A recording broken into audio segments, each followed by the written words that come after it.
Welcome to an incredible 10-day journey through Switzerland. This country is one of my favorite destinations in the world. So much so that when I was planning a big birthday trip a few years ago, it was my first choice to revisit. It is the most fantastic trip you can take, from awe-inspiring mountain hikes to charming towns and cities.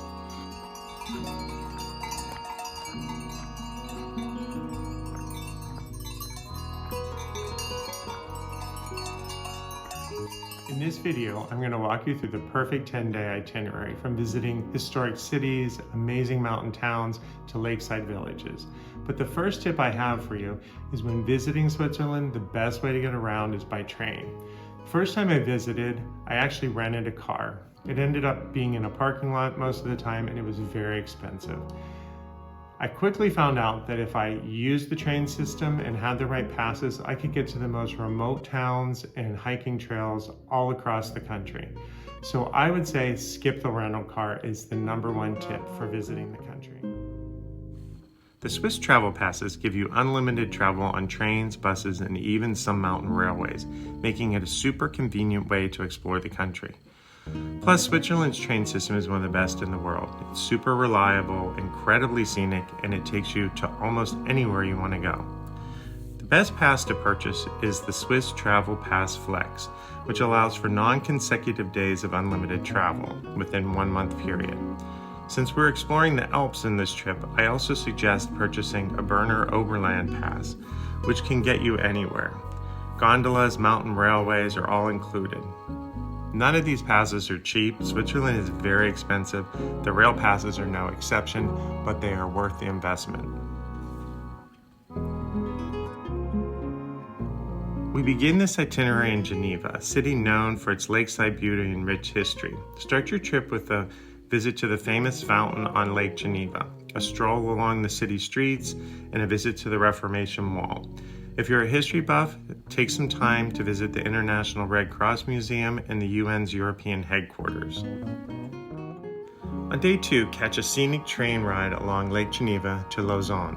Take a long walk along the waterfront, then visit the Olympic Museum. You should also explore the Lavaux Vineyards, Switzerland's top wine-producing region. Wander the vineyards and plan a wine tasting.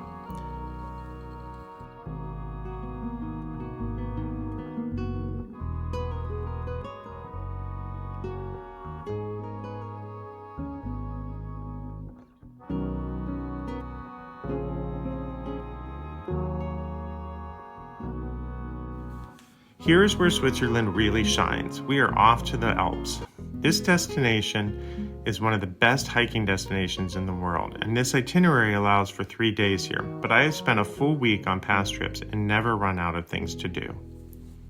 On day 4, travel to Wengen, a car-free village perched above the Lauterbrunnen Valley. On the journey, you will connect through Interlaken, a great town to explore before heading into the mountains, but I wouldn't stay there. I'd continue on to the mountain towns for your more scenic towns to stay in. Take the Wengen-Mannlichen cable car and hike the panoramic trail to Kleinscheidegg for views of the Eiger and Jungfrau peaks. On day 5, we're going to explore the Lauterbrunnen Valley itself, which is an amazing place to just walk through. It's known for its stunning cliffs and waterfalls. As you walk into town from the train station, you will be surrounded by these towering cliffs and these amazing waterfalls. It is a breathtaking experience. Hike along the valley floor past Strabach Falls, and ultimate destination will be the Trommelbach Falls, which is Europe's largest underground waterfalls. They will also take your breath away. Day 6 requires making some choices between hiking or a trip to the top of Europe. The Skynige Plot to first hike offers sweeping views over the entire region, but is a challenging and long hike.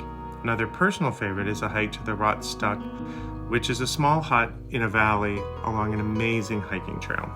If you prefer a less strenuous experience, take the train up to the Jungfrau, the top of Europe, with a panoramic view over the entire area. If it's clear out, it's often fogged in, so keep that in mind. Now we are heading south to Ticino, Switzerland's Italian-speaking region. On day 7, we're going to visit Ascona on Lake Maggiore, which feels like a Mediterranean escape with palm trees, lakeside promenades, and pastel-colored houses. On day 8, take a boat to the Bracigo Islands, where you'll find an exotic botanical garden, or visit Lucerne for a bit of city charm.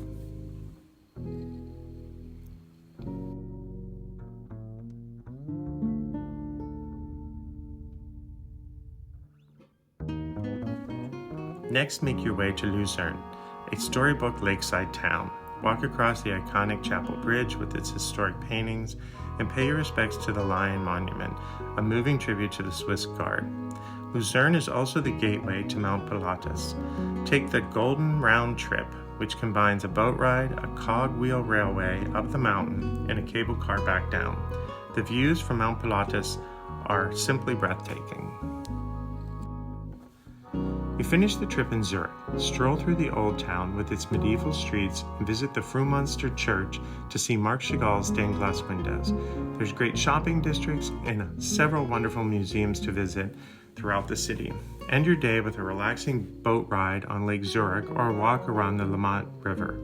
And if you're a chocolate fan, don't miss the Lindt Chocolate Factory for a sweet ending to your trip.